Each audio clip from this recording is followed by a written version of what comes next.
You're listening to Affected by Altitude, a Colorado Rockies podcast for and by Rockies fans on Rocky Mountain Rooftop. Thank you for joining us as we discuss all things baseball and Colorado Rockies. Hello and welcome to Affected by Altitude, a Colorado Rockies podcast on Rocky Mountain Rooftop. Joining me today is Mario Delgado. What's good, folks? And Kenneth Weber. Hey, how we doing? I am your host, Evan Lang, and we are going to go ahead and get started here. Real quick, I will just do a brief recap on the state of the podcast. If you'll recall, SB Nation cut support for podcasts, and we banded together with a bunch of other former SB Nation podcasts to create our own new network with new branding. So we have the Rocky Mountain Rooftop Network of Colorado Rockies podcasts, which is part of the Fans First Sports Network. Definitely recommend giving them a follow on Twitter at Fans First SN, and you can give us a follow on Twitter at Rocky Mountain Rooftop. That's ROCKYMTNROOFTOP. But I've got Mario and Kenneth with me today, and we are going to kick things off with a brief reintroduction of a show that you are probably familiar with, and that would be the Pebble Report, which is going to be hopefully coming back here once the minor league season is in full swing. If y'all remember, the Pebble Report podcast was hosted by Kenneth and Justin Wick. Our buddy Jay Wick has moved on to bigger and better things. I believe he has a position now with the Baltimore Orioles down in Florida, which is really awesome, and we are super duper proud of him. But the Pebble Report, basically the minor league and prospect podcast, and we're going to look to get that started again here. But we're going to be using our first half of the show this week to sort of dive back into that. And gentlemen, one of the big things that we have is that the Rockies farm system, much maligned for many years, has really moved up in ranking, where the last couple of years we had been very much towards the bottom of ranked farm systems in Major League Baseball, and we were ranked this year at the number 14 farm system in Major League Baseball. That's a huge step up here, and I'm wondering what you guys are thinking about that. Oh, I feel like the much maligned aspect of the farm system, I think, was warranted for a few years. Now, granted, some of that is graduations, of course, but just a lot of issues with developing pitchers, keeping pitchers healthy. So I think everything dragged that system down. But I think the Rockies have done a great job in Latin America, in particular. They've done a fantastic job there. They have pitching talent in the system, so it's not like upper echelon farm system yet. I think pitcher health is the main thing. Standing in between that and the Rockies farm system, but it's definitely, I would say, like the arrow is pointing up, and if we get a couple, decent breakouts, even with some of the graduations that are going to happen, I think the system could be top 10 next year. I don't think that's a very unreasonable goal, which would be just amazing if you told me that just 16, 18 months ago. So yeah, the arrow is pointing up basically. Kenneth, what do you think? And Mario, I think you have an excellent point with the international aspect of it. I think the fruit of Rolando Fernandez's labors is really starting to show. And when we talk about this upward trend, I think a big boost was the rise of Ezequiel Tovar, because he kind of shot straight up, not only from a lesser known national publication top 100 guy, but basically kind of a top 50 to even top 25 guy. I mean, that was a very high ascent, and I think that put the system as a whole on a map. I think that there's some really big tickets, especially on the pitching side, because that's kind of the stigma right now, is it's definitely position player heavy.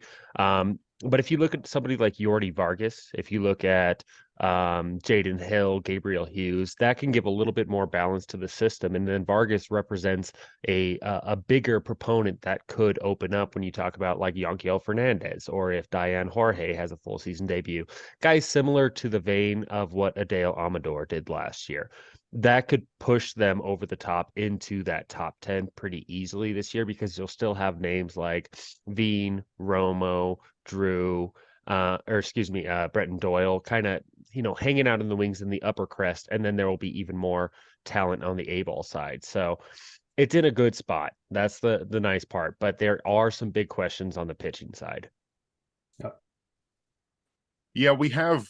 If you look at the Rockies' top 30 prospects on MLB Pipeline, there's a decent number of pitchers on there, but none of them are huge standouts in terms of the overall rankings in the league. The Rockies, and it's very cool to say that the Rockies have, you know, 4 prospects in the MLB Pipeline's top 100 this year in Ezekiel Tovar, Zach Veen, Adele Amador, and Drew Romo. But none of those guys are pitchers; they're all position players. 2 of them are shortstops, though Adele Amador, I think, projects to be more of a second baseman in his future. Yep. But that doesn't necessarily mean that there aren't some really interesting pitching prospects that could break into our top 30 or even the top 100. A guy I'm really high on and who ranked fairly high in our perps rankings on purplerow.com this year is young Mexican pitcher Victor Juarez, who I have been really high on. But you guys definitely are right that it's really pitching depth and pitching health in our minor league system that's going to be really important moving forward. Because if you look at double A and triple A, there's not a whole lot of top rated pitching depth right there. And that's even been an organizational issue with the big league team of just not having that starting pitching depth, especially. I think some of that double A, triple A stuff, I think some of that is going to fix itself over the course of the year. But definitely, like when you look at the farm system, a lot of the intriguing arms I would say are in high A or lower. Though I will say that the one arm that I would say is by far the most intriguing to me, at least, is Jaden Hill, and I think he's a guy who is double A ready now, and I think he could get major league hitters out. Not consistently, of course. The slider's still a work in progress, but Jaden Hill like that, like his season is basically just going to be piling up innings and get himself ready to, you know, make the rotation next year because this stuff is already there. And I think Hill, Gabriel Hughes, and Jordi Vargas, I think they are clearly the 3 best pitching prospects in the system. All of them have potential to be top 100 guys. Um, and yeah, like Hughes is very interesting to me because he was a very interesting pick out of college because he was very young for the class and he had only started pitching full time, I think, the year prior. So compared to most college pitchers that get taken, he was actually kind of undercooked a little bit from a developmental standpoint. But the arm strength is there, and like I think we all saw him in spring training a couple of days ago, mowing down major leaguers, and I was very intrigued by his profile. He had a fastball, a lot of cut on the fastball. Sinker ran on a lot. The slider was hard, it was heavy. I mean, basically, like I was looking at the pitcher profile. Like, y'all know me how I get about pitching, right? So I was looking at the pitcher profile. I'm like, okay, I see Gabriel Hughes. No, I see power cutter, power sinker, change up slider, very east west type. There's still more things we can add to it, but I see the foundations of a 3, and in Jaden Hill, I see the foundations of a number 1 personally. Jordi Vargas is still very young, but basically, yeah, a lot of the pitching depth is basically going to fix itself, and we actually may run into a thing where maybe even low A has a little bit of a problem with talented pitching depth next year if things go, quote unquote, right, because all the guys move up, right? So that's something that they're going to have to figure out. But they've done a very good job recently, so I'll give them the benefit of the doubt. Yeah. The pitching health is one thing that kept the farm system back in previous years. So it's not necessarily a new problem. When you talk about, Riley Pine is obviously spearheads the conversation, but also Mike Nicorak having to basically retire. Robert Tyler is another one. Ryan Rollison. This has been a recurring problem, and so it seems there's a bit of a trend with it, but it also feels a little bit more glass half full right now. I agree that I think that not only Hill, but also Hughes are kind of double A ready right now, or can advance there very quickly. So I think that that's going to make for a very exciting Yard Goats rotation, and it's probably going to be starting with Spokane. So I think that you can see this wave move together the entire way through. But it's about accumulation this year because you have to throw Chris McMahon into that mix. Chris McMahon is kind of in that same elk of Gabriel Hughes where it might not be higher than a middle of the rotation profile, but that's still a good major league piece that they could potentially have on their hands. So there's positive signs from it, but there's also been a lack of progress kind of from this department going on 5 years now. I think that Hughes was a smart, safe pick a little bit. The frame, first of all, is going to hold up as a starting pitcher. I think that there is a little bit of untapped potential, as Mario alluded to, with just how long he's been pitching.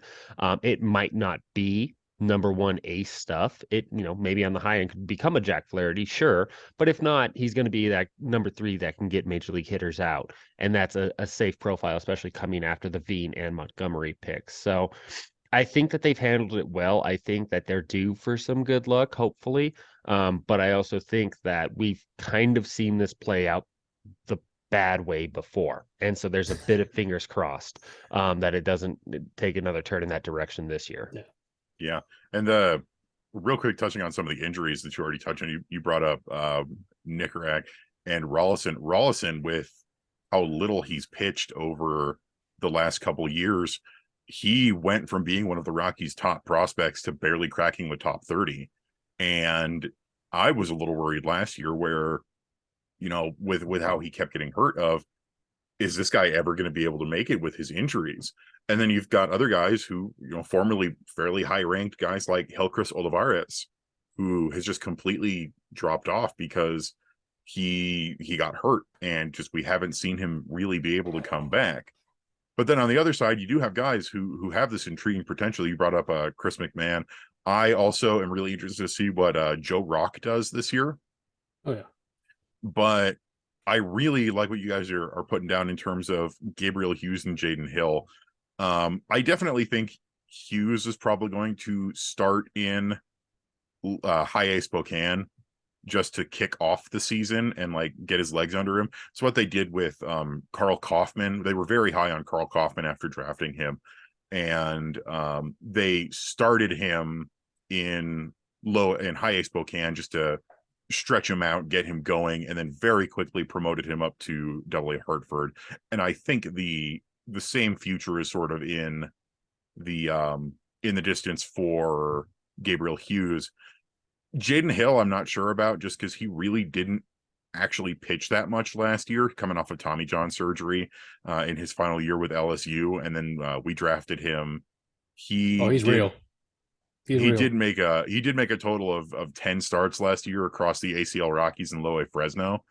But he's another guy where they could start him in Spokane just to sort of get him stretched out and get more under him. But with how he profiles, he definitely could just be a guy who you could throw straight into Double A and see what happens, especially for both of these guys, what we've seen for them in spring training. They both have one appearance each, but in both of their outings, they showed the hype is real for these guys. Yeah, I mean, basically, I'm the hype. I'm the conductor of the hype train for Jaden Hill. But you just watch him pitch. First of all, this is another guy like Gabriel Hughes who got into pitching relatively late, and because he got hurt and everything, he really doesn't have many innings. So that's why I project high in the command. That, and because he's an amazing athlete. You just look at him; he's built like a linebacker, great body control.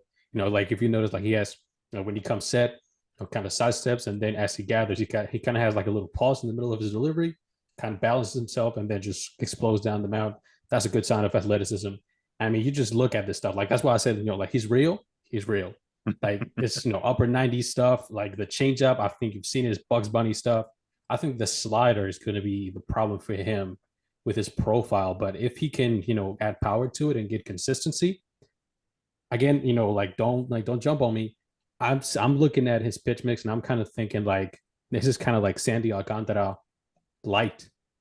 You know what I mean? Forcing that runs, two seam with heavy break, nasty changeup, power slider. The profile is there. So I think that he is going to start at high A. He should, because he just bullied guys at low A last year. So you need to kind of balance it out with him to give him a challenge, but also being a place where he can build up those innings. I think him and Hughes, yeah, like we said, they're going to grow together through the farm system. Different circumstances, but they're both relatively undercooked for their age, and I think that can play to their benefit. Yeah, there's it's a detriment to put Hill back in Fresno. That was simply just to get him into professional baseball last year. And it was a fine game plan because he made some ACL starts and then get him some full season experience. It makes all the sense in the world basically for both of them to start in high A. With Hughes, as long as he shows that level is not much of a challenge as expected. I agree that a Kaufman like trajectory and a quick move up to double A is very feasible. With Hill, I feel like the assignment is a little irrelevant on where it is because the first and foremost has to be innings. And Yeah. you know, Mario mentioned that there's not quite the accumulation. That's kind of been the defining part of his career to this point in his time with LSU, having Tommy John, pandemic thrown into the middle of it. I mean, the dude basically has thrown like 50 innings in 4 years. And so it's just Yeah. not enough. You need to see a full season out of him. The talent says that he could reach as high as really AAA this year, honestly. But it doesn't matter where it is. It has to be 100-ish innings is what it really comes down to. So, it's going to be exciting. If things go according to plan, this could be an easy 1-2 you see developing side by side. And then there's, you know, somebody like Joe Rock, somebody like McMahon. This can be very similar to what would it be, the 2014-ish class of the Mhm. Rockies, where you're seeing Freeland, you're seeing Sensatella, you're seeing Marquez, you're seeing these guys that are taking big strides into the upper crust of the minor leagues, and you're starting to get excited for what that means potentially for the rotation. Not to skimp too much on high A, and I'll throw another name into that could surprise some people. We talk about big guys with big stuff. McCade Brown is Yeah. exactly that. Um, it's a little less polished. There's some definite refinement that needs to go into it. But he could surprise some people in putting his name higher up in the conversation than it's been to this point. But I think a really interesting one to watch this year, alongside Yordi Vargas, who is just so young but has checked every box of a potential future ace to this point, is Jackson Cox. Jackson Yes. Cox was a third round pick, I believe it was, but basically given first round money. Some of the early picks with the college guys, Beck, Thompson, and Hughes, helped them save a little bit and splurge on Jackson Cox. That dude has a hammer, an absolute hammer of a curveball that I think can stand out and really be different from what you see in a lot of the other arsenals in the Rockies organization. He's a little bit of a cut from a different cloth than what the team usually likes to go for. He's a spin rate darling with a big breaking ball, but that's good. A little bit of diversity is going to be good for the Rockies profile. How it translates and how they handle it is just going to be very interesting to watch this year. So he could be one of those low A guys that we start getting some attention towards this season that maybe we weren't thinking about heading into it. Yeah, McCade Brown is interesting because they he's not a first round pick, but they paid him so much to sign him away from his college commitment. This was Oregon, I think. He was Indiana. And he's another one of those guys where he basically immediately gets thrown in the top 30. They think they can sorry, I mixed up McCade Brown and Jackson Cox. Jackson Cox. Jackson Cox is the one who they signed Yep. out of that. McCade Brown is one of the under the radar guys versus Jackson Cox is a guy who the Rockies were really high on. But I really like how we have drafted pitchers recently. I think there's a lot of good stuff in the system, and even plenty of guys who maybe don't project as like top or mid rotation guys, but you have guys like Case Williams who really impressed last year throughout the minor league system. And I brought him up a little earlier is Carl Kaufman and how he has made adjustments every offseason and adapted, and now is having a really strong showing in spring training of these guys who definitely have that big league rotation potential, which is something that this team has really struggled with in the last several years of just not having rotational depth and talent, where it's like we've got the 1-2 of Herman Marquez and Kyle Freeland, and then after John Gray left, things kind of dropped off a cliff there. And like, I love Antonio Sensatella, but he is he's a back end of rotation guy, and that's what he's good at. But then where do you fill in those middle gaps? Because right now we've got Jose Herena and maybe Ryan Feltner, but we don't know how things are going to shake out for this year. And the more quality starting pitching depth the Rockies have, the better off this organization is for the future. Yeah. I like to throw another name into the mix there. I don't know if he still, he still has prospect status. That's Noah Davis. I like to throw him into the mix as well. He's a bit of a different profile. His best pitch is his changeup, which is not something you see very often in the Rockies farm system. His fastball isn't like anything special. He has a very good changeup. Sliders is very good. His cut is good. He's one of the examples that I'm looking at when I think, has this organization evolved past a one size fits all approach to pitching? Because, guys like Davis, Lambert, even someone, who's not a prospect anymore, like a Connor Seabold, guys like that, these are guys who have bad fastballs at the major league level, but they have the secondaries to be starters. Is this team going to embrace this idea that the fastball is just another pitch and just don't throw it as much, because that's just how they need to go? So I think a lot of the wounds they have suffered over the years are kind of self-inflicted, because guys just are not pitching up to their potential of what they could potentially be. Antonio Santatelli, you mentioned, he's a prime example of that. I mean, he's a guy who's pitching in a manner that would not look out of place in 1982. I mean, yeah, I'm serious. Like just the way he 95 consistently would look out of place in 1982, but yeah. Yeah. So, yeah, like Santatelli is a clear case of a guy who, I mean, this might be a little bit extreme. I've set it up in the Slack chat a few times. Like, I don't think if he doesn't make an adjustment, I think he's going to be out of baseball in a couple of years, because clearly guys know what he's doing and they're hitting him. Like that BABIP last year wasn't just high because of bad luck. They were hitting nothing but line drives off him. Every time he got an out, it felt like an accident almost. So I think he's a guy who, if he made adjustments, he could be a very fine four-starter. Has great command, good slider. He could have a good changeup and sinker. He could have a decent curveball. If he throws every pitch in any count and he uses his command, he can be a four-starter, no problem. It's it's just that it feels like to me like the minor system is in a good place, but it almost feels like once they get to the major leagues, there's like a speed bump there, and the development just stops, and they start doing things they haven't done in the minor leagues. And so it kind of feels like a little bit of a disconnect. And honestly, until I see that, I understand why people will be a little bit, I don't know if concern is the right word, but a little bit skeptical about, Rockies pitching prospects, because yeah, they might look great through AA, but once they get to the major leagues, how are they going to pitch? Are they going to pitch up to the potential? We'll see. But I think the pitching depth is better this year than it has been, I think, at any point since I've started following this team, which would be 2018, first full year.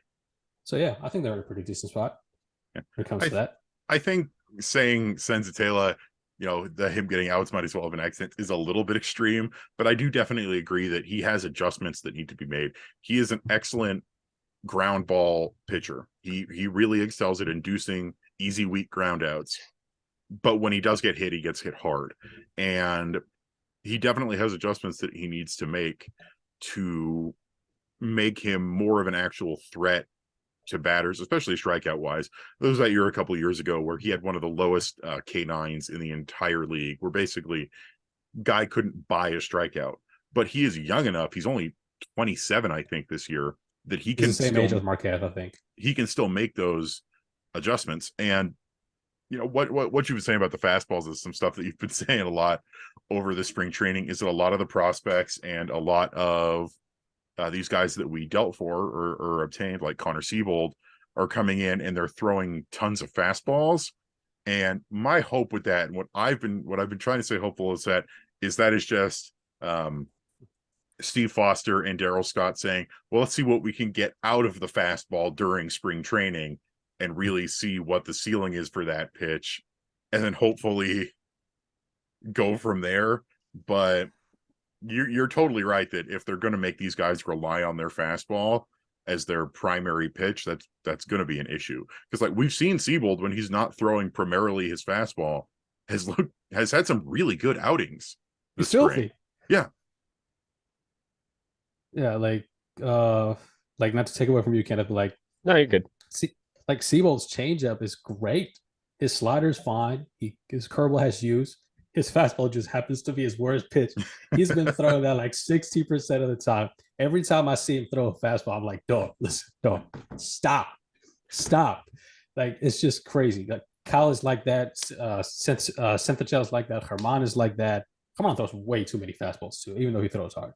I always say, like, one of the biggest curses in baseball, from pitch design and pitch arsenal standpoint, is a guy who throws very hard and has good command, but his fastball doesn't have good shape, because it's like, because he throws hard and can locate, you feel compelled to throw him a lot of fastballs with this guy.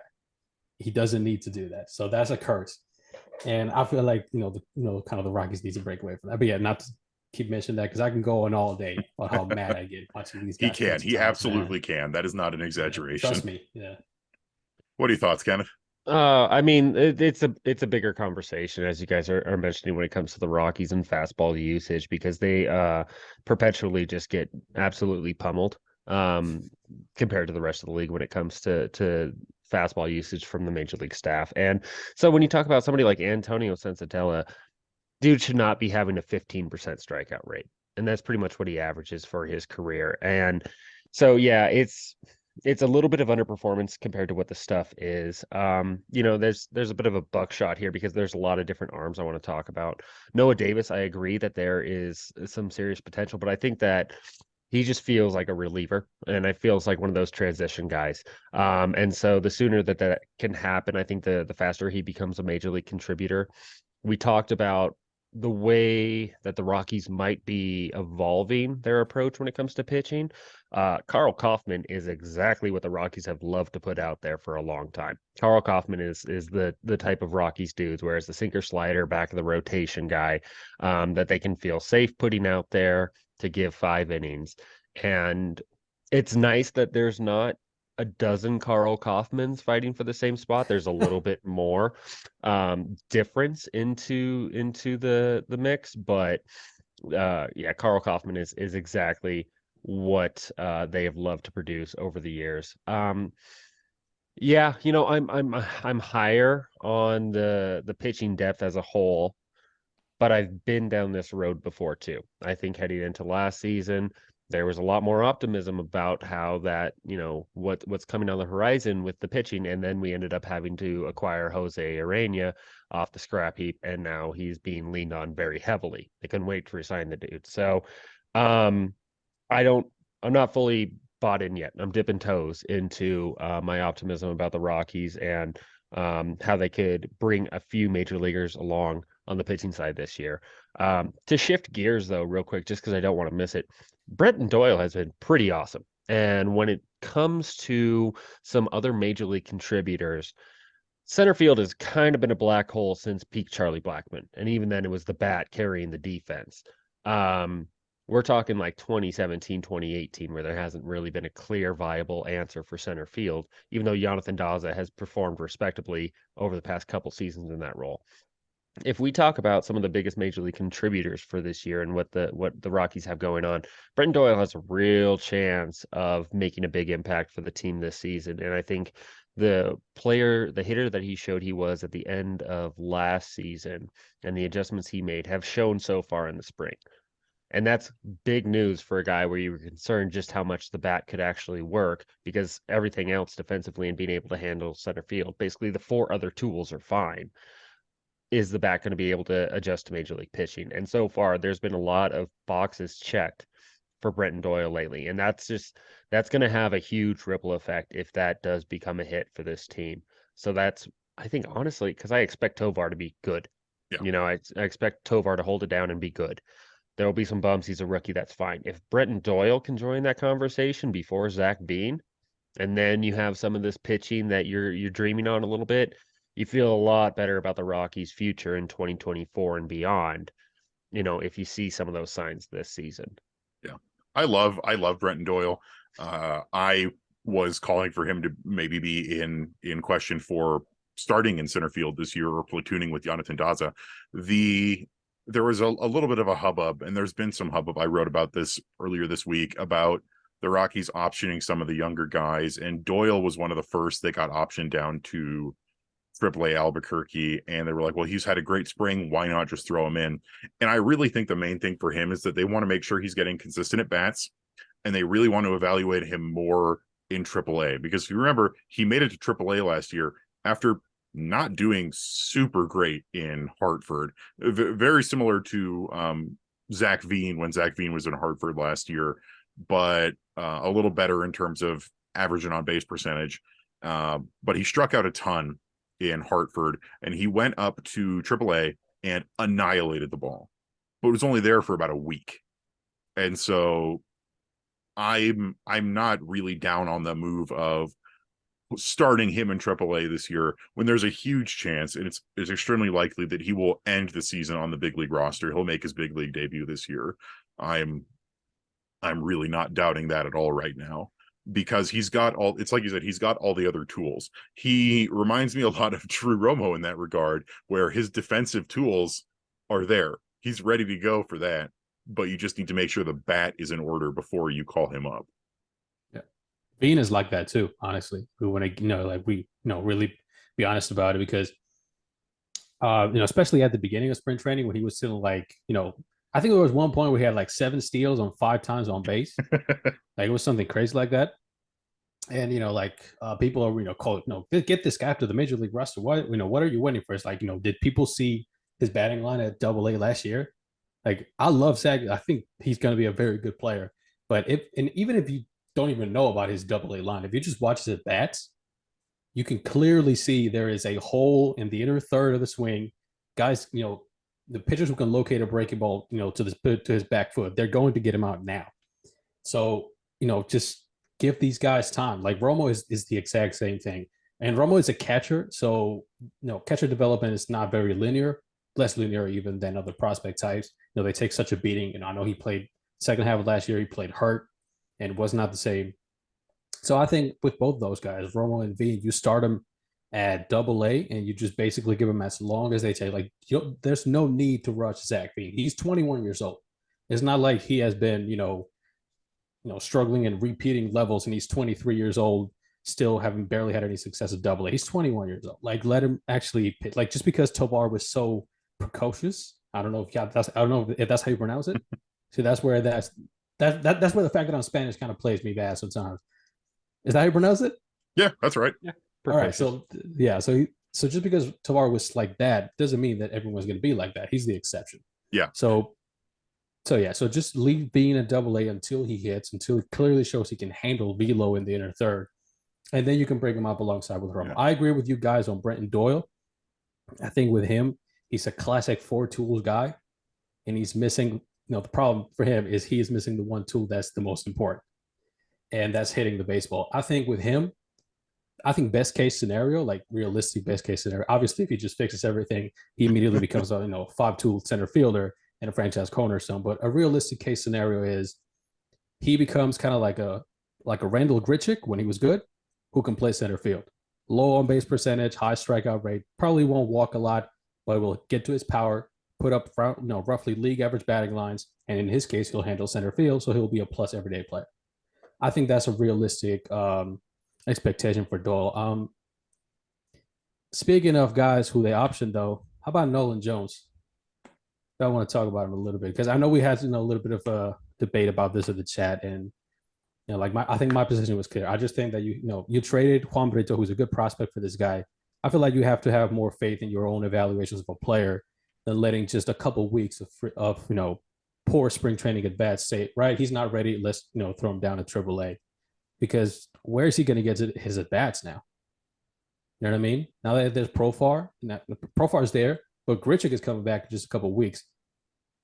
Chris Bryant's going to play right field. Charlie Blackmon's the DH. CJ Cron's at first base. Where's he going to play?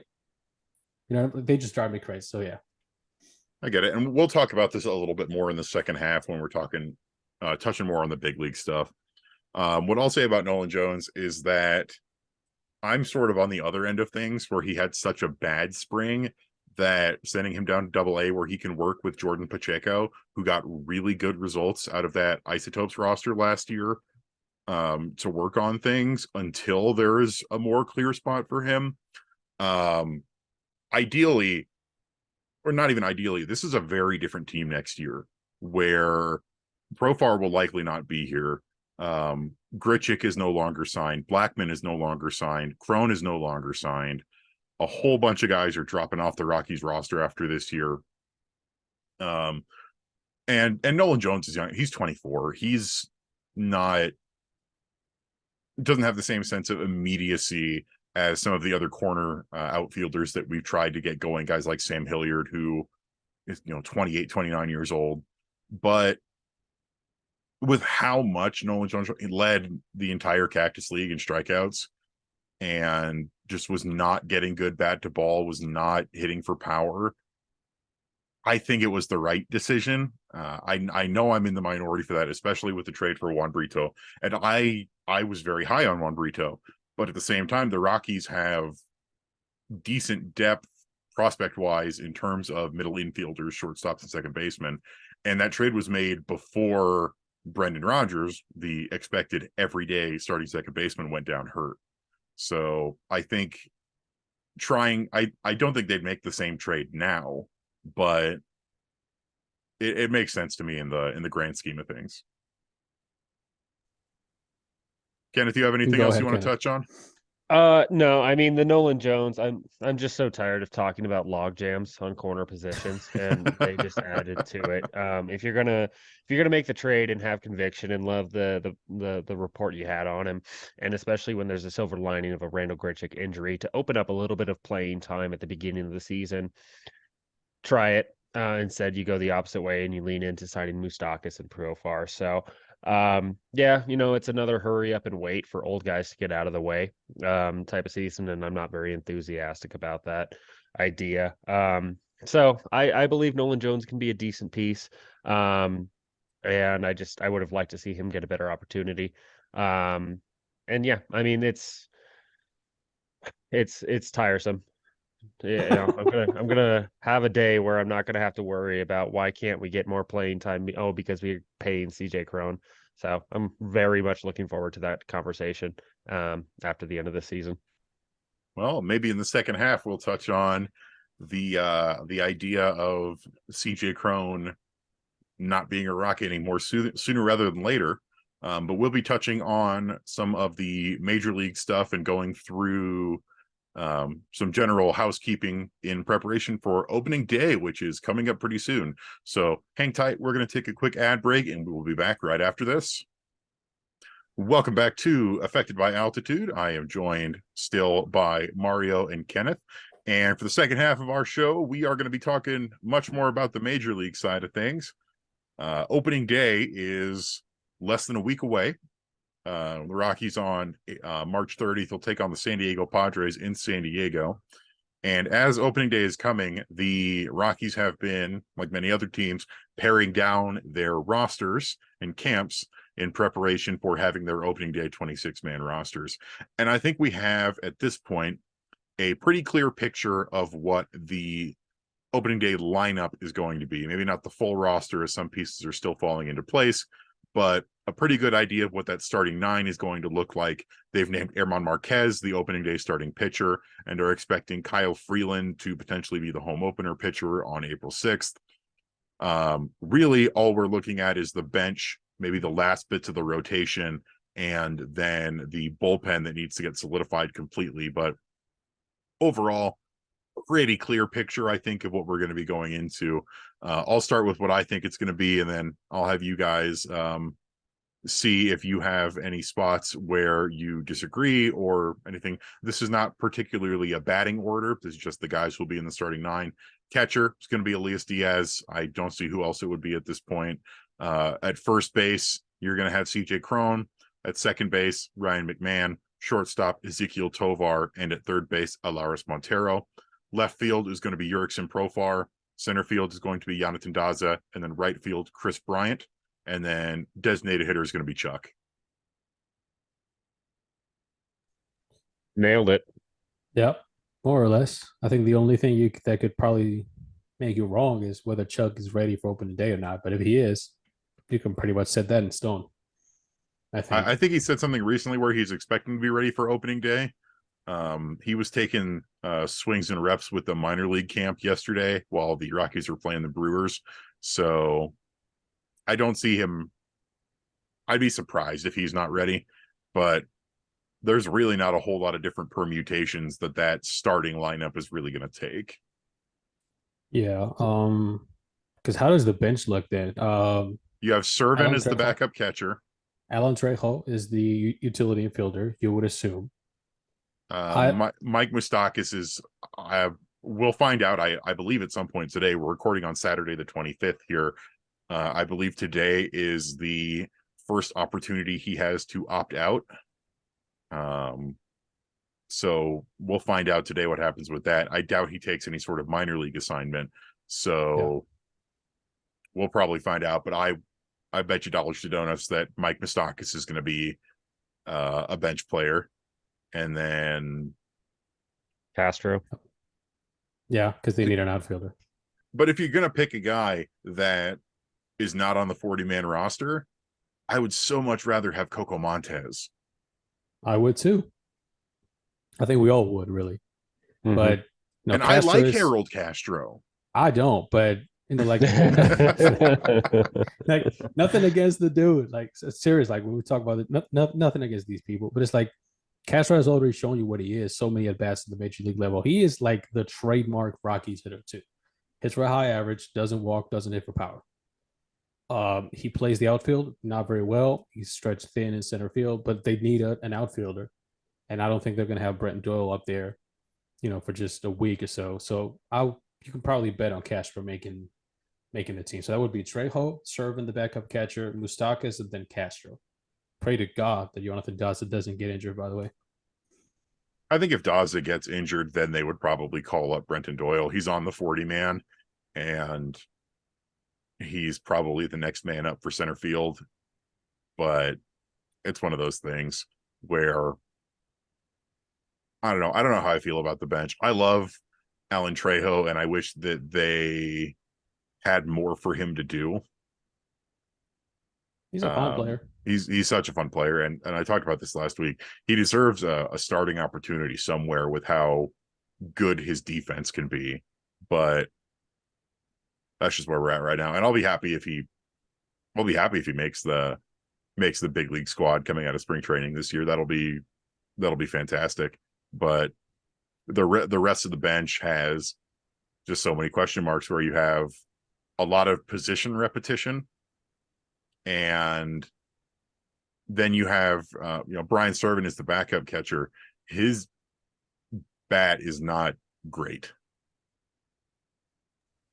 I'm not overly worried about Servin. There has been, I think, a lot more on his plate as the only adult in the room for most of spring training, with Diaz being in the WBC for an extended period of time. And you're also not relying on Brian Servin, the hitter. You're relying on Brian Servin, the backup defensive first catcher. So do I think he's going to completely take a Dom Nunez nosedive with the bat? No, but I don't have very high expectations in the first place. So it's feeling like a safe bet. I'm more concerned, honestly, about the bat of Elias Diaz, to be honest, because that's going to be the starter. So you know what you're going to get, which is going to be kind of a below average performance, but good defensive reps out of Servin. If Diaz has another stinky first half like he did last year, it's a big anchor in that lineup. And so there's a real possibility for it. And then Castro, it's just going to be, he's going to be there, whether you like it or not. And then with the injuries to Bouchard and Rogers, it's not really a 40-man dilemma anymore, because they're going to go on the 60-day IL. Oh, yeah. So that's going to open up 40-man spots. And then I think the more interesting part is going to be what happens when Grichuk returns. He'll probably have minor league assignments. So even if he is returning middle of April, maybe he's getting rehab starts and it's May when he comes up. Does Trejo go down? Has Castro shown enough to hold on to that spot for a period of time? I'm not happy if it's Harold Castro, Randall Grichuk getting a lion's share of the playing time, and Alan Trejo is just decimating AAA, which we already know he can do. So that's going to be the more interesting part when Grichuk returns. I mean, I hate to to overly stretch guys thin, especially when it's utility infielders. But I've sort of wondered why they don't give Alan Trejo a shot in the outfield if they need him to be. They've already tried him at third base. He can play second and short. He's got a good arm. He's got good footwork, and he's got good legs. Didn't they talk about it? Like potentially Yeah. giving him a shot in the outfield? Black talked about it in the pregame in September last year. Essentially, it was, hey, you know what Garrett Hampson's been doing? We're going to see if we can get Trejo to do that too. Garrett But they, Hampson, they who made the cut down in Miami. yeah, but they didn't actually do it. Instead of really giving the big look and playing time to Trejo in center field, they brought in Cole Tucker and Harold Castro instead. Yeah. So they talked about it, but their actions don't prove that they're actually going forward with it. Yeah, and you know Cole what? Like, you know Tucker's how not this had a would be good a lot spring. easier. Sorry, Evan. You know how No, this go would be ahead. a lot easier. This whole decision. If Alan Trejo had gotten 400 plate appearances last year when we were going nowhere, instead of Jose Iglesias playing every single day of the year. So that's another point. Like because I think I've heard him actually say, we don't block prospects. Are you sure about that, Brody? We Are don't you sure about that? don't block the prospects that we want to play. When it comes to a Trejo, when it comes to a Coco Montez, they're not the prospects we're talking about that we block. Okay. Even Alaris Montero, where it took Brendan Rodgers going down and moving Ryan McMahon to second for them to finally commit to Alaris Montero at third base, which is something they should have done way sooner. Yeah. You watch that guy at the plate. My bad, Kenneth. Go ahead. No, I like Montero, the hitter. I think that there are going to be the footwork is still not fully there with him at third base. And so that this is a fine season for him to learn. I think there's a very easy answer to all of this, which is you let basically Montero and Trejo split starting responsibilities between third base and second base. And when one is on the bench, McMahon is over on that other spot. And then you just get as much playing time between the two with McMahon filling the gaps when when Montero sits or when Trejo sits, and give them a very long look. I think when it comes to Montero as well, we'll get to CJ Cron. Once CJ Cron is out of the way, if the footwork never comes around this year, you put him at first base because the bat is the real deal when it comes to Montero. Yeah, that's what you want. Yeah, and then Tolia, I don't love the fact that they give a guy like 7 minor league innings over the course of 3 years at the outfield, and then they bring him up to the major leagues, and they're like, "Welcome to right field and Coors. Here you go." Good luck. But Could see it coming too, by the way. Yeah, and I don't know if they're going to plan on doing it again or not, or if then Bill Schmidt had a quote where they created some competition for some guys, and I'm good with a competition for the starting spot at first base becoming maybe Montero can't hack it at third. He's over at first base primarily, and it's between him and Tolia to get the starting role. Great. I love that for competition. But right now the competition is who gets to have backup first base behind CJ Cron. I don't like that. I don't care for that at all. And that's kind of the way that they've handled the situation. So and the big issue with CJ is that, and we've talked about this before, you had the best time to trade him was after the All-Star break last season. And you didn't do it.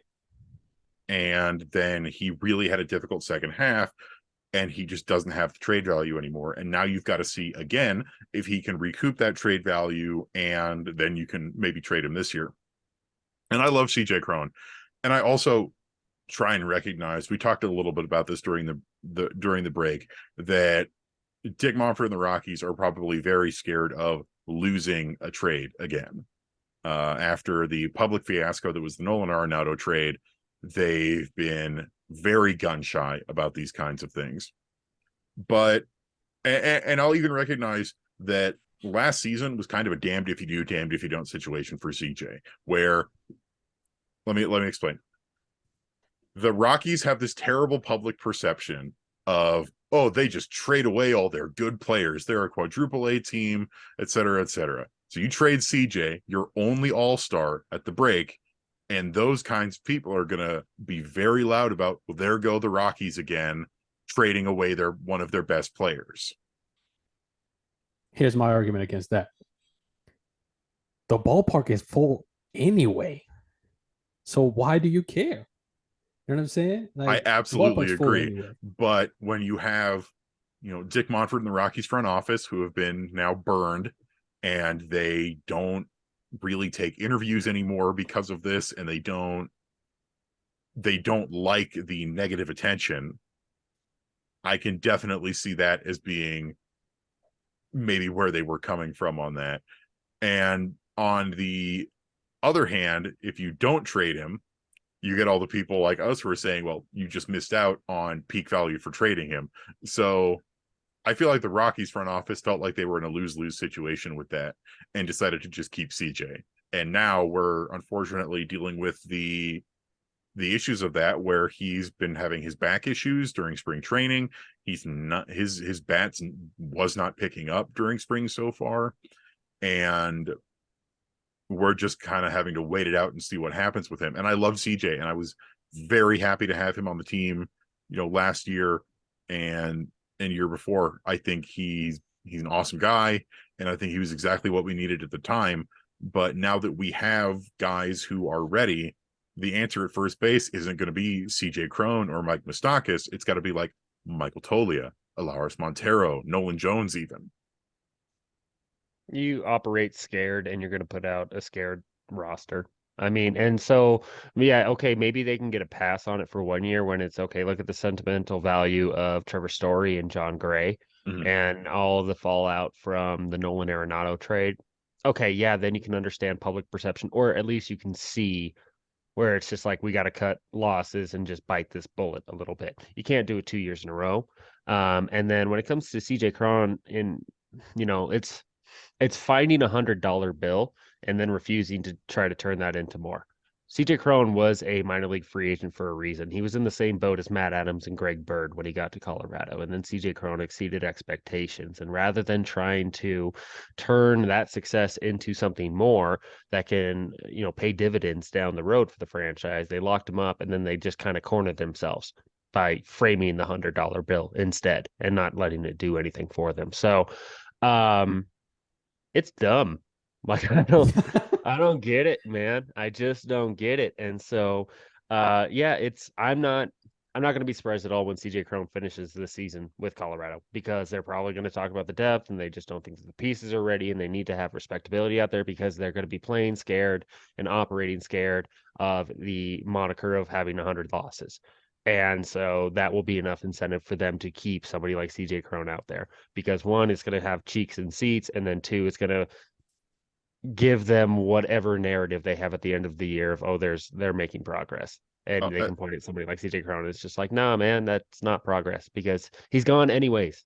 He should be gone anyways at the very least. Why not just Yeah, I get was about to something for say. what you have?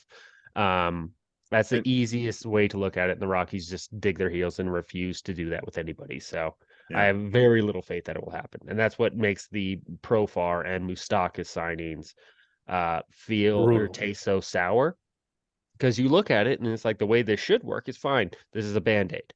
And you just let that hold place while you buy some time for the minor leaguers. And then when the time comes, you get them out of the way. If you can trade them for anything and get anything in return, then you do it. If not, you just let them go.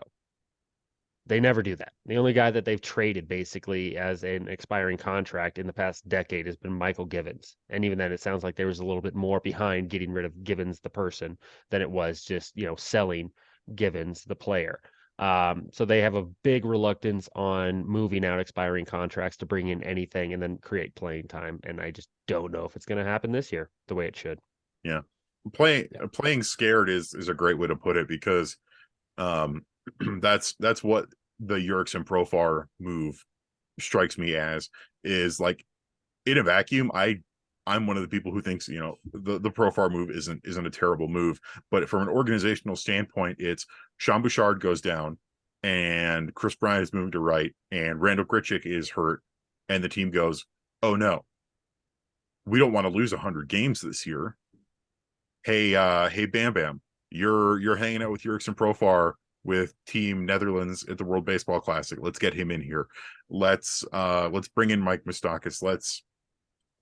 It's them trying to avoid the 100-loss season.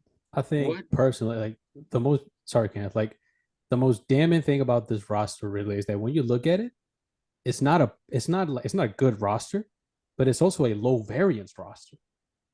That I think is the most brutal thing about this roster. Like, let's look at just the line, just the position players. We haven't gotten to the pitchers yet.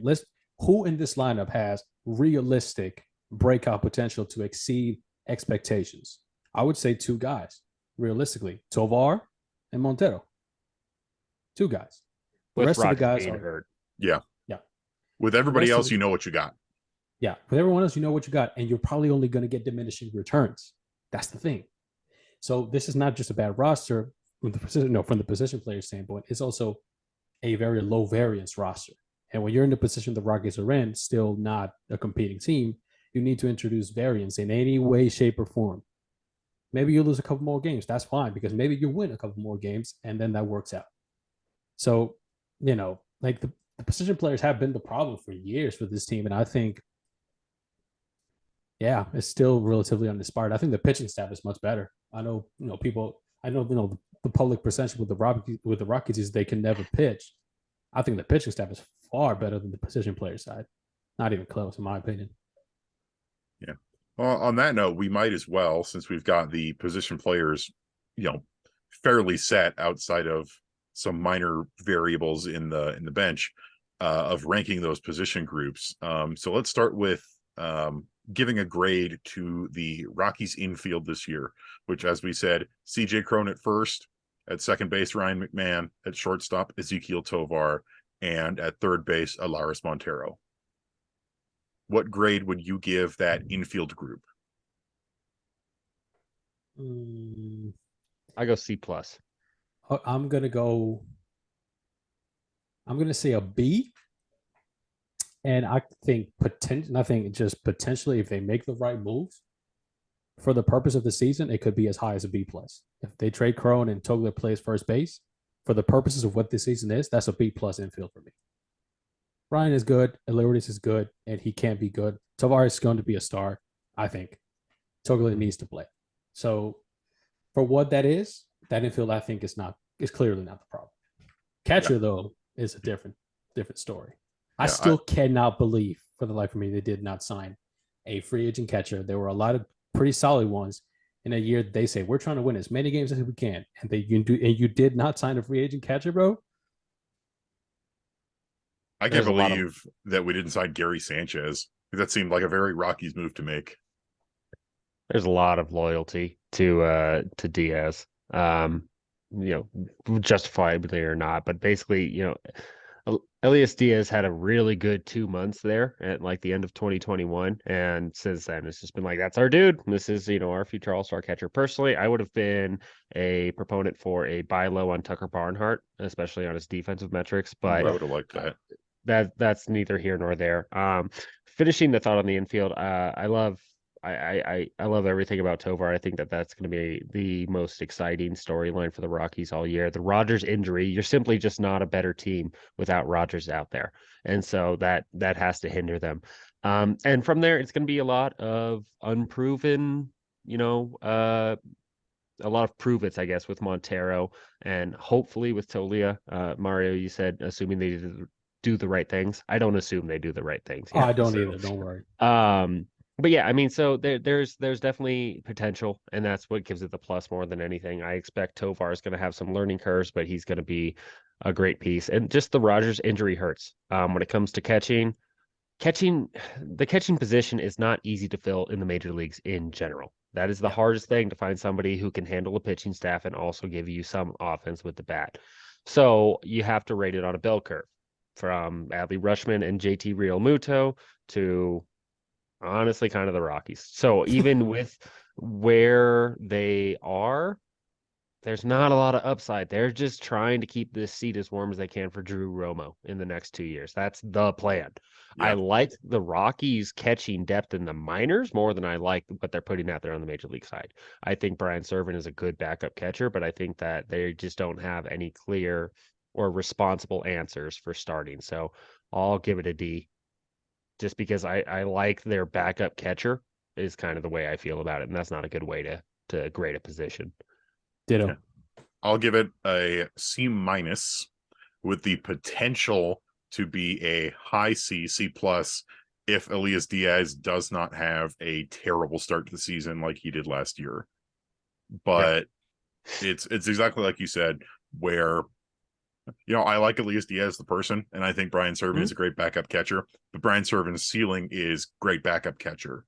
And the that's seat's just fine. got to be kept warm for Romo. And we do have some solid catching depth down in the minors. You got Willie McIver if his bat ever does. You got Hunter Goodman, Ronai Palma. You have people, but for the major league catching, it's hard to be high on that. And it's like you said, catching is incredibly hard to get figured out. But the Rockies are the prime example of a team that's never really figured that out.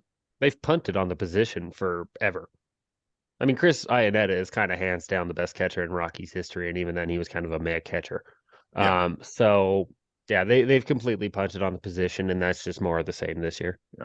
And Romo is the best catching prospect I would say they've had since Ben Petrick. Oh yeah. And but it also goes to show how little they've invested in the position over that time. Exactly. And also, I would like to add that while I like Romo a lot, and I think he's going to be a good major leaguer, banking everything positionally on one guy, a high school catcher, a switch hitting high school catcher, is crazy. That is crazy. But they're going to do it.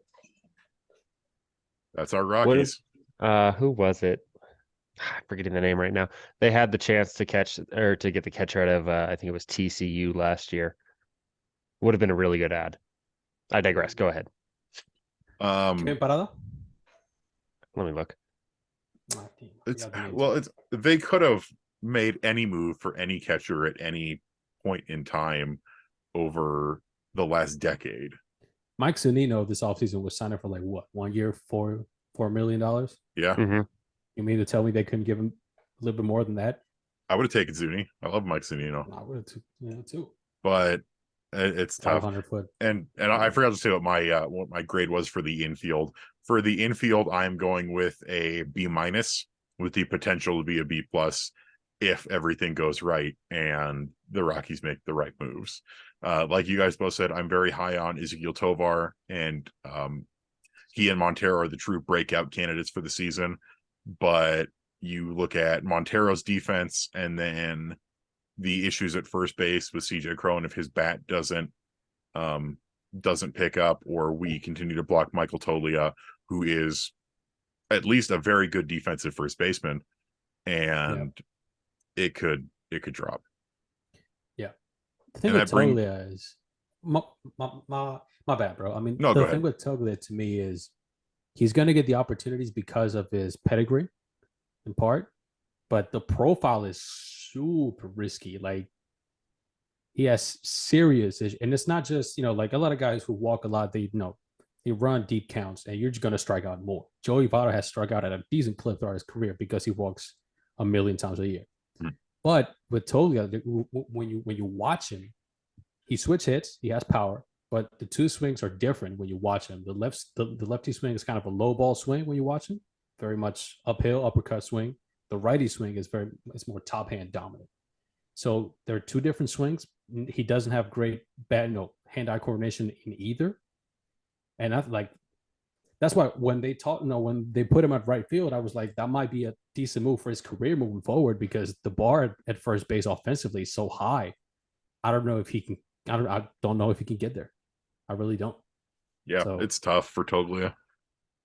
He's just so unique because he's kind of a 3 true outcome guy, but also with a wrinkle in there of being a switch hitter. That's not something that the Rockies have really developed in the history of the team. So it's curious to see. I think that there were some major strides taken last year in Hartford that are encouraging, because it's going to be very easy to see it not translating to the majors. Yeah. And so but find out what you have. I mean, that's the point of this year in the first place. So yeah, you can have skepticism about it. But man, if we're having this conversation next year about what do you have in Toglia and Nolan Jones, the same way we were talking about Montero, that's a giant fail. Yeah. But you can see it happening. Also, Kevin Parada was the catcher I was thinking of. Where did he end up going? He went to the Mets the next pick after. So again, man, you can reinforce the catching position, but right now it's just all about Drew Romo. What Yeah. about the outfield though? Let's move there. Outfield. So, like we said, Jurickson Profar as the opening day starting left fielder. In center field is likely going to be Jonathan Daza, and then in right field, Chris Bryant. I give it a C. That is Go ahead, Kenneth. that is an okay outfield. I'll give it a B minus only because I'm that optimistic on Brenton Doyle coming in and being able to take over center field. I think Chris Bryant moving to right field is the right move. I don't understand why there was any stink about that in the first place. And for all the grief that I'm giving the idea of Profar, he signed for the wrong reasons, but that doesn't mean I don't think Profar is a good player. I think Profar is a good player, and I think that there is some benefit to being able to say, look at this discounted price that we can get a quality major league player for a season. I think he'll do fine playing for the Rockies. I just think that he'll stick around for too long is the part that I fear. So it's not a terrible outfield. I think Jonathan Daza is an overachiever, but I'm a bit more of a believer that Brenton Doyle is going to come over. He's going to give some stability to that position, and then you have Zach Veed waiting in the wings too. So the way we talked about the infield having the upside, man, that outfield, if you're now talking, you're feeling comfortable about Veen in left, Doyle in center, and Bryant in right in 2025, and there is some level of success already in place for those three guys as a Rocky, which applies to Bryant too, because last year was not a success in any way, shape, or form. You feel pretty good about the outfield in 2025. Oh yeah, that I agree with is that. that potential is incredibly tantalizing. Yeah, I agree with that. I would say the outfield is definitely a C plus. Not terrible, but will guys stick around for too long? That goes for Profar and Grichuk. I think the rotation has such a wide array of potential outcomes to me. Y'all know how I feel about Herman. I think Herman is a top of the rotation guy who is not pitching in a manner that suits his style. Mhm. Not bad for that. I think he can be a number two. Number one, maybe not. He doesn't have the fastball for it, but he's a good number two, pitching in a manner that just does not fit him. I think he'll be fine. Y'all know I'm really high on Ryan Feldner. I've talked about him a lot. Now I've written about him. I've talked about him. I think he's going to be a good mid rotation guy for us. Kyle is what he is. He battles. He throws every pitch in every count. Unless he gets back to 92 miles an hour, I just don't see it. I know as more than anything that a 4 or 5 guy, but he's fine for what he is. Santa can be decent. Urena eats up innings. Some of the pitching depth they acquired, Lambert. No, I mean Lambert was not acquired, obviously, but he's part of that pitching depth. Lambert, Seabold, and Noah Davis are all probably going to be fine 5 starters, even though most of those guys probably be solid relievers as well. I really don't think the rotation is that as terrible as most people think it is. It's just the fact that they don't seem to believe in Feldner as much as I think they should. So, the fact that Jose Urena is your number 3 starter de facto just looks really bad. But I'm going to give the rotation, I don't know, B minus. I don't think it's really a huge problem for this team. I think that's reasonable. For me, what I'm expecting the rotation to look like on opening day is Herman, Kyle, Urena, and then Feltner and Austin Gomber. Feltner I like as well. I'm not as high on him as you, Mario. Where I think the rotation really has the chooses in Urena, because he has that hot and cold where he's going to have one pretty good game and one really bad game, and just sort of alternate on that. But he will eat innings at the very least. And then Gomber, I feel like I just need to see more from him, because what he is he's having to earn his rotation spot back after losing it last year. So I'm curious to see how that goes, but I think I'd agree with you, B minus or so. I mean, it's just there's 2 ways it can really go. So I'm C. I'm kind of, that's more of my undecided with it. One, for the Rockies to have any slight success this year, so much hinges on Marquez returning to form. Like, that is one of the center points is Chris Bryant plays 140 games and Herman Marquez returns to 2019 Marquez. That's going to be a big thing for this franchise as a whole, honestly, moving forward, is Marquez returning to form. I agree with Freeland. I think that I'm a little bit more optimistic, but there's never 2.8 ERA in Freeland again. That's No. that was an aberration in his career, an extreme career year. But hey, he's going to be all reliable for me.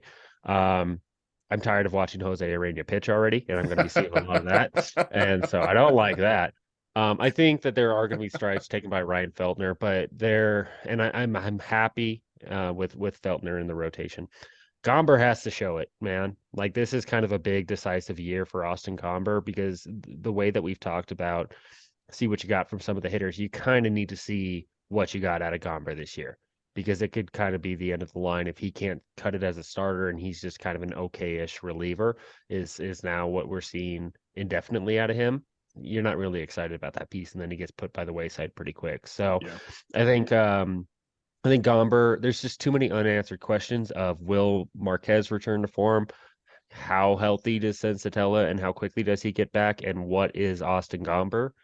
That's kind of the whole defining part of the rotation. If everything goes well, it gets into a B. If the wheels fall off pretty hard, it's a D. It's hard to see which way it's going to go. I could see the case for either, so that's why I'm kind of settling right in the middle with the C. If Yeah. Harmon gets hurt, Oh man, whew, yeah, no. is That a would be the AAA wheels rotation, falling buddy. off in this situation. Yeah. And then it goes F probably. Yeah. Yeah. I will say I'm pretty pleased with how Herman is looking so far this spring. And I know it's spring training, but he started yesterday and looked pretty great. And I believe he can definitely return to form. So all we can do is wait and see. But that leaves us with the last core group, the bullpen, which you were pretty mad though, Mario, because Nick Mears got optioned and you Oh, that wanted was him in crazy to that me. bullpen. Like I commented on the article that was written. Anytime you can just basically introduce lower variance to your bullpen and strike out less guys, you have to do it. Like that's basically what option Nick Mears is. He's good. Like I think he's one of the core four guys. Like I always talk about Jake Bird, Justin Lawrence, Gavin Hollowell, and Nick Mears. I think it's crazy that Hollowell and Mears are not going to start the season on the big league roster because they're not. Probably.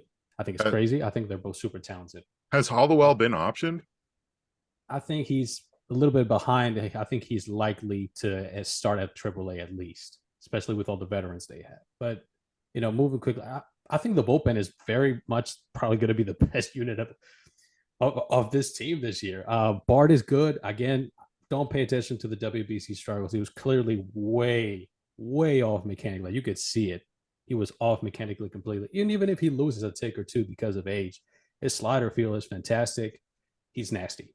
He's a good closer. Lamet, Suter, Hand, and Pierce Johnson are all good relievers. Hand is the worst of them all, but they're all good veteran solid relievers who, by the way, should be available at the deadline. And then there's the young guys, the four core that I named, and then one of the starters who probably ends up in relief, who's that core as well.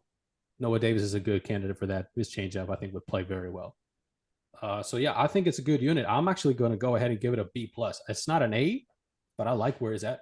It's the best bullpen the Rockies have fielded in any of the years I followed the team, in my opinion. I'm probably going to give it a flat B. I like where it's at right now. There's some guys that I would like to see some big steps forward from this year. I want to see steps forward from Gavin Hollowell. I would like to see Justin Lawrence continue to develop. I love Justin Lawrence. And then I think we have a pretty solid group of veteran guys in that bullpen. So I agree. I think this is going to be a better bullpen than we've had in recent years. I'm still really sad that we lost Gilly, but not much you can do about it at this point. I mean, removing Gilbreth and Esteves from this group, Gilbreth with injury and Esteves leaving via free agency, it hurts. I mean, those are two pretty good pieces. It boils down to I feel more confident about Lamet and Suter being kind of big bridge setup guys than I did about Alex Colomé and Robert Stevenson, which was the conversation last year. So it's B. It's always going to be a very volatile demographic. But yeah, I'm more comfortable with the names in this group than I have been in years past. So I expect it to be a net positive. So good B from me. All right. And that's probably going to be about do it. We'll see how these fare with our rankings, as opening day is, like I said, in less than a week. Gentlemen, it's been a pleasure talking with you this afternoon. Mario, where can the folks find you at on social media? You can find me on Twitter at the hint that is DEGENCGC. Super complicated name, but y'all can find me on Purple Row as well. Y'all know it. So yeah, that's where y'all can find me. And I have a couple pieces, series of pieces I'm working for mid-April. Yeah, some pitching data, big pitching pitching stuff. Yeah, that like 4,000 words per piece, something like that. Yeah. Kenneth, how about you? Where are we finding you at? You can find me on Twitter at KDUB1988, so KDub. And then I'm going to be over at Purple Row publishing every Monday. I'm going to have the Pebble reports starting up when that season gets going. Otherwise, I'm wrapping up my minor league previews with the Albuquerque Isotopes. That's going to be dropping on Monday. So nice. I'm looking forward to it. You can find me at Evan_Lang27 on Twitter, and at Purple Row doing the Thursday rock piles. You can also hit us up at the official Affected by Altitude Twitter, which is at Altitude Effect. And you can find all of our stuff at Rocky Mountain Rooftop. Guys, it's been a pleasure. Thank you so much for joining us. And we're going to go ahead and say goodbye. Goodbye for today. So Say farewell. Farewell. Hey, Kenneth hitting him with it.